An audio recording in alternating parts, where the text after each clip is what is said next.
Hey, how's it going, guys? Today I wanted to do a quick video on my first impressions of the Galaxy Buds 3, and I've only had them for about a day and a half, so it is very much first impressions. And as with any of my videos on audio gear, I don't consider myself an audiophile. I do appreciate audio gear and I really enjoy kind of exploring the different types of audio gear and whatnot, but I wouldn't consider myself an audiophile. So I may make some observations about my experience with these, but that isn't necessarily objective by any means. So just keep that in mind. So let's do a quick physical overview. We have the case here with the clear top half and the color match to the buds bottom half. And we do have an LED indicator here that indicates your normal things like battery charging, whatever else.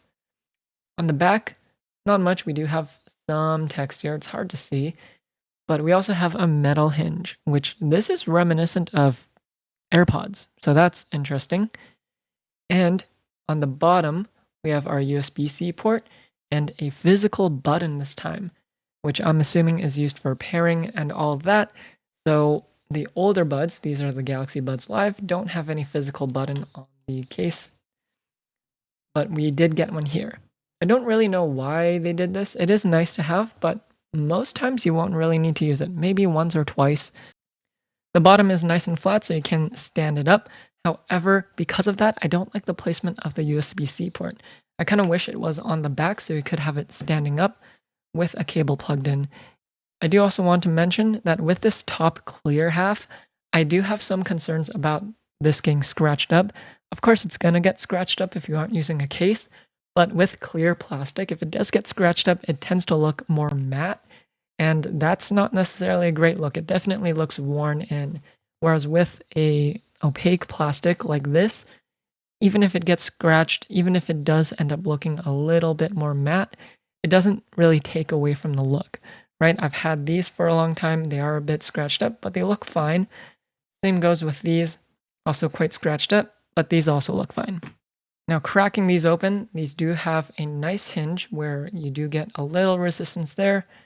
And once you reach about this point, it'll just kind of snap open. I really like this feature because you can set it down like this and it's just sitting there. We also do have our left-right indicator. So blue means left, orange means right. So looking at the earbud itself, it is very clearly modeled after the AirPods 3. I don't think anyone can really argue against that. The main difference physically is the stem here. So this stem has this bar here, which on the non-pros doesn't really do anything. On the pros, it does have a little LED that can do animations and whatnot. On the bottom, we do have that same side indicator. And if you can see, the stem is kind of a pentagon shape technically, but it feels very triangular. And that comes with a handful of caveats, which I think are quite a big deal. So the first thing is, because this side and this side are the two largest sides of this stem, my first thought when doing touch controls or pinch controls, I guess, is to grab both of these. But because of the shape, the earbud will just kind of slip out. So using pinch controls with this, you have to grab the opposite side and pinch. Another weird thing in terms of ergonomics is the fit inside of the case. So you have to be pretty precise in how you position these in order for these to slot in. You can just kind of like slot it in openly from here, but you can't go off axis. So even if it's a little bit off, it won't go in. So that's a bit annoying, and some people might think that's not a big deal, but if you're just out and about wanting to pop these in and out, kind of a big deal. Because if you look at AirPods, the great thing about these, and I don't really use Apple products, these aren't even mine, but they have a circular stem. And the great thing about that is that they can go in basically whatever orientation. And if you get it even slightly right, the magnets will do the rest of the work. So it's a very like no effort process. Whereas I found even just sitting at my desk, right? I'm not even out and about. Sometimes I'll have a bit of a tough time getting these in. So I usually have to consciously think about this. So regarding the actual ergonomics of these in your ear, I'm not going to talk about it too much because it does vary from person to person quite a bit, but I do find that these fit quite tight in my ear. And so over time, these definitely do start hurting. I could probably maybe wear them for 2, 3 hours comfortably, but after that, I would probably want to take a break. So let's have a quick look at the app here. And first option we have here is active noise canceling. I think that's a bit of a marketing gimmick with these because they don't sit all the way in your ear. Although I will say these actually provide somewhat of a seal. It isn't completely open. It isn't really comparable to like these two earbuds, the AirPods and the Galaxy Buds Live, but they are still relatively open. You can definitely hear your surroundings. So don't really like that option. I don't think it'll do much and just really introduce hiss into your audio. In your sound quality and effects, you do get 360 audio, which I also think is kind of gimmicky. It's cool, but I do think it is kind of gimmicky.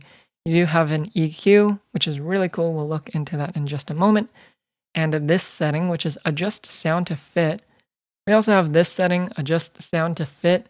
So from what it sounds like the buds will alter its sound signature based on how the buds are fitting into your ears. In my experience, it really just boosts the bass. And I think that's to compensate for the semi-open nature of these, because obviously you're not getting as much of a seal. Bass is usually a bit weaker when that happens, so I think it's compensating for that. That brings me to the EQ. I personally think with that setting makes the buds sound super muddy. So this is my EQ, and I dropped down the bass a good chunk. I did kind of bring everything down to bring down the volume, but that's a personal thing.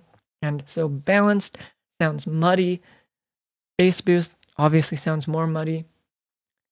Dynamic feels like extremely V-shaped, not subtly V-shaped like you see here. And treble boost is what my custom EQ is kind of based off of. But treble boost I found was the best default preset to get a more balanced sound.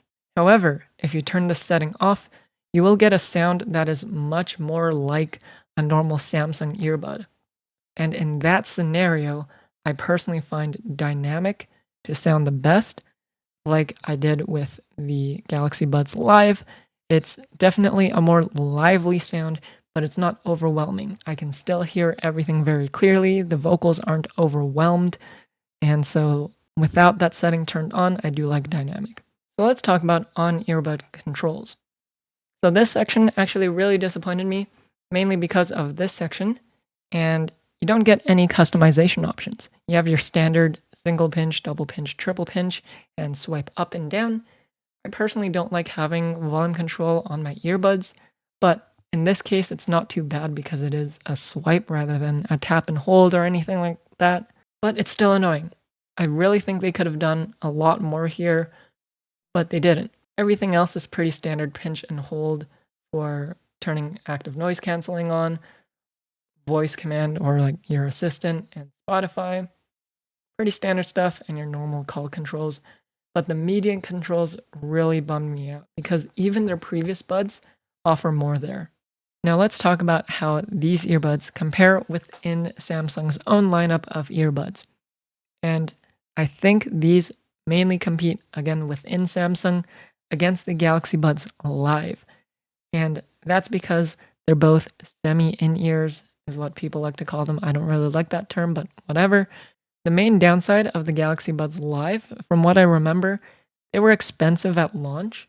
And also the fit was very specific. If they didn't fit you, they didn't fit you at all. Whereas with a more AirPods type shape, if they didn't fit you, you could probably still get by for a good chunk of your day, but they may slip out here and there. Let's do a quick mic test of these two because these have that extra stem, so these may sound better in terms of calls or like audio recordings or whatever else. So let's do that really quick. Hello, hello. This is a quick test to see what the Galaxy Buds 3 sound like in a voice recording. And yeah, this is what it sounds like. Hello, hello. This is a test of what the mic sounds like on the Galaxy Buds Live in comparison to the Galaxy Buds 3. And yeah, this is what it sounds like. Okay, and last but not least, this is what the Galaxy Buds 2 sound like in comparison to both of these buds. And yeah, this is what it sounds like. So I don't know what those recordings sound like just yet, so I'll include a little blurb about what I thought about how the mics sound. But just looking at the waveform, these seemed quite a bit quieter than these other buds. I'm gonna guess that has to do with some noise reduction happening. I'm not 100% sure. I'm sure any phone app will help compensate for any differences in levels. But when it comes to just doing a raw recording, you may run into some issues there. You may have to boost things. Let's talk about the elephant in the room.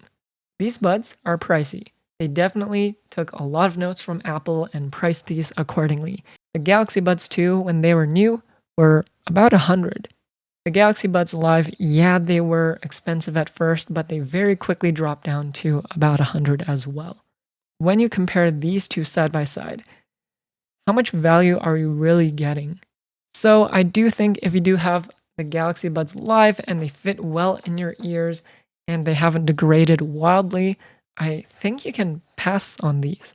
The sound quality is ever so slightly better on these, and on the S24 series of phones and the new generation of Samsung phones, you do get access to 96 kilohertz, but most people won't notice the difference over 48 kilohertz.